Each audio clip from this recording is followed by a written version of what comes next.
years ago, 8 years ago or so, I did a video on the FN Five-Seven. And in that video, I called it the hipster's gun because, quite frankly, it looked and felt like what a hipster would buy who was looking for his first gun.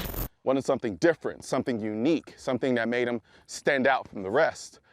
And that gun, honestly, was the FN Five-Seven. That's why I call it a hipster gun. However, that gun has been around for a while. And you know, FN figured, why not update a modern classic? And that's exactly what they did with the FN Five-Seven Mark III MRD. So, this gun gave me a little bit of a conundrum. And the reason why is because I was so used to the old version that seeing this gun the way that it looks now, it kind of threw me off for a second because I didn't know how I felt because the other gun was so unique looking to begin with itself. So when I saw this, I didn't say, wow, that looks great, or wow, that looks terrible, or wow, that looks unique. I just honestly felt nothing. It took me a second after I shot it, and I shot it quite a bit. This is mine. This is all mine. My friend sent me this one. But I did go to an FN event where we were able to shoot the gun for an extended period of time, and that's what we did. And so, they showed this to me, and I thought, well, that's interesting. And what ended up happening was over time, I started to kind of really adjust to the way this gun looks. Because when you think about the old version, as you can see here, this is the old version.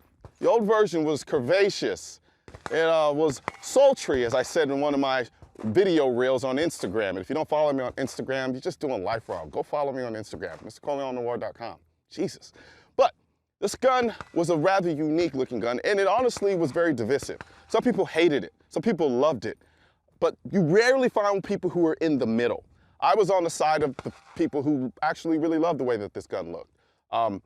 However, there is one thing I did not like, and that was on this gun that unfortunately made its way to the new version of this gun, and that's the safety. I hate the safety. I freaking hate it. Before you finish watching the rest of this video, I want to take time to thank today's sponsor, the Arms Directory. We know that the 2A is simply tolerated on most social media platforms, if not outright banned. The Arms Directory is a social media platform that celebrates the 2A culture. There's no shadow banning or throttling, just an open 2A social media platform for the gun community. If you're interested in seeing what the Arms Directory is all about, hit the link in the description section. It's still on this gun. I hate it. I don't like it. I initially used to think it would be pretty intuitive after a period of time with the fingers. No. I still stumble over it, I fumble over it, all that crap. So, if I were ever to carry this gun, and yes, I've kind of started thinking about whether or not I'd carry a 5.7, that's later on in the video. But if I were gonna carry it, I'm just gonna ignore the safety altogether. As far as I'm concerned, it doesn't exist, because I hate it. Now, let's talk about some of the differences on this gun. The biggest functional difference on this gun is the ability to mount a red dot on it. Now you have the ability to mount a red dot directly to this gun, which I think changes this gun. I think it puts it in a different category than it was before. The older versions, you could do some aftermarket stuff and get a red dot on it. I wasn't too inclined to do that, never felt the need to do it, didn't want to do it. But now that it had the easy ability to do it, and the gun actually does come with different plates for different red dots, as you can see here, I'm running the Leupold Delta Point Pro. Once you do that, to me, this gun becomes a very viable gun from a self-defense concealed carry standpoint. But like I said, I'll get to that later. Maybe in this video, or maybe in a different video. So, the other functional difference on this gun is gonna be grips, or ergonomics. From an ergonomic standpoint, the gun has changed ever so slightly. As you can see here, it still has the same grip angle, but it has a different texture. The old texture on the older version of the gun was kind of, it wasn't bad. It was pretty good, but it was a little stale. I love this kind of granulated texturing that you get on this, which is kind of very reminiscent of the 509s. That's essentially what it is. And I like it a lot, I do. You notice the difference. The back and the front part of the grip is actually pretty much the same as the old version, but then you get this kind of 509 style grip. Then on top of that, one of the other differences is gonna be magazine. The magazine on this gun is different, which sucks because initially you're like, oh man, I won't be able to use other magazines from the older FN 5.7s. That's not exactly true. Now, it doesn't fit flush. Like as you can see here, it has fit flush. When you do put it in, you'll have like a little gap here that you kind of have to slap it in there a little bit. It doesn't work perfectly, but the gun runs just fine with it in there. Gun still locks back, does all those things. It's just not gonna be super clean. But neither here nor there, because I'm pretty sure I don't really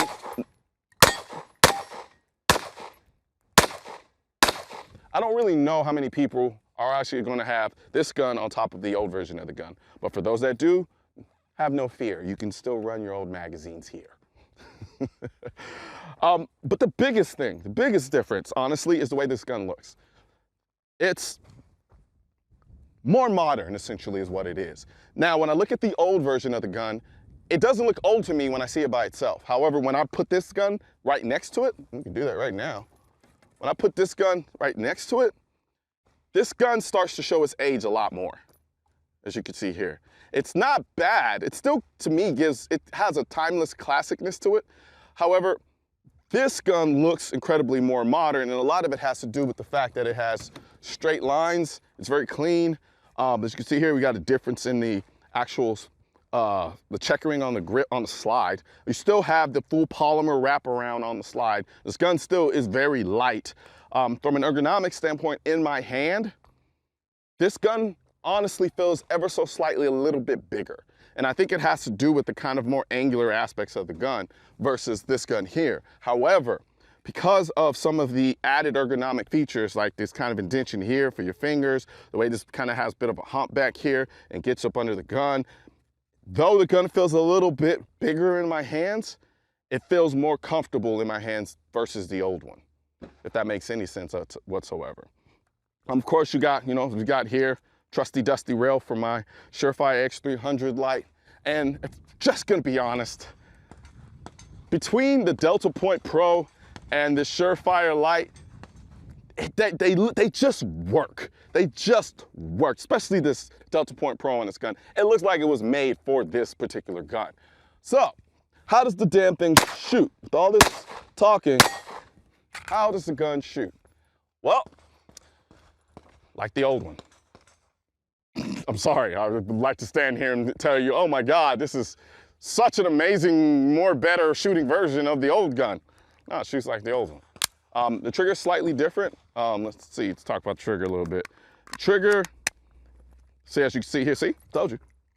Old magazine, new gun, rack. Still works. The trigger is ever so slightly different. I don't even think it's different enough to even warrant talking about it, if I'm gonna be honest with you. It is, if I had to pick and choose between this trigger and the old one, I'm gonna be honest, I'm probably gonna go with the old one. But I mean, we're splitting microscopic hairs of difference here. I know some people who shot this gun and they felt that they really preferred the old trigger better. Me, it's a toss-up. It's neither here nor there for me. But as far as shootability, what really changes is the fact that I have this red dot on here. And if there's a gun that, and a lot of people know that I'm been kind of back and forth about my thoughts on red dots. And on this gun, it makes sense. And the reason it makes sense is because this gun just shoots so flat.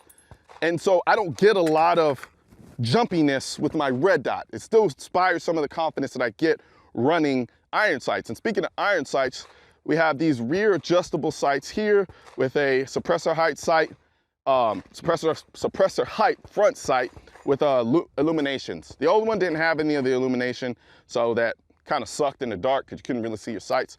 I'm gonna be honest with you, I don't give two shits about these sights. I really don't, because this gun is 100% of the time going to be run with a red dot on it. I don't care about these sights. Again, this gun was already an amazing shooter.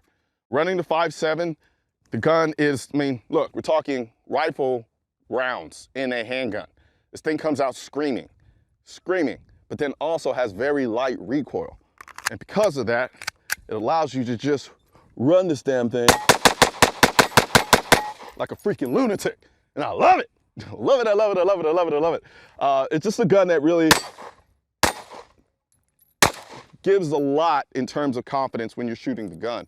And I think, now getting to the point that I talked about earlier, why this could honestly make a great case for a concealed carry gun, and why I'm actually considering maybe trying to carry this gun more so than I ever thought I would before. Between all of those things, and then of course the capacity, it's still the same 20 round capacity on this gun. So, and I'm pretty sure they're gonna have a 30 round capacity for it as well.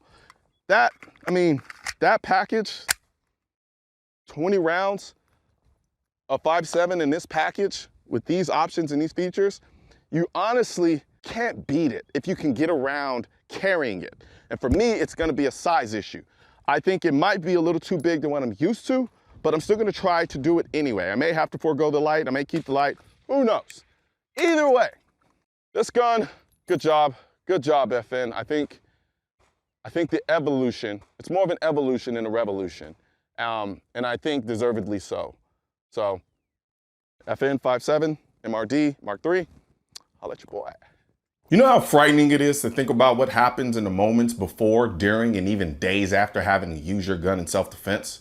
When you first start carrying a gun for protection, it can be a very scary and nerve-wracking experience, especially if you haven't gotten the education and training you need to feel confident. I've been there myself, hoping I never have to go through a self-defense shooting, which is why I'm a member of the USCCA. As a USCCA member, you can eliminate some of the stress of carrying a gun for protection by accessing the amazing wealth of firearm education, training, and current state-specific gun laws of your state or states you may travel to. This can help you be prepared for, or hopefully even avoid, a self-defense incident. As a bonus, members automatically become insured on the self-defense liability insurance policy purchased by and issued to the USCCA. Click below to learn more. You know, we talk a lot about empowerment in this country, except for when it comes to the Second Amendment. However, I can't think of anything more empowering than having the most effective tool to protect you and your family. So help me spread this message by liking and sharing this video with everyone you know. And don't forget to subscribe and leave a comment, because the Second Amendment, when it said militia, it wasn't talking about the government. It was talking about you. Also, if you want to know where to find the I'm the Militia shirt and merchandise, click the I'm the Militia link in the description section of this video. And don't forget to subscribe to the channel, and most importantly, make sure you hit that bell symbol.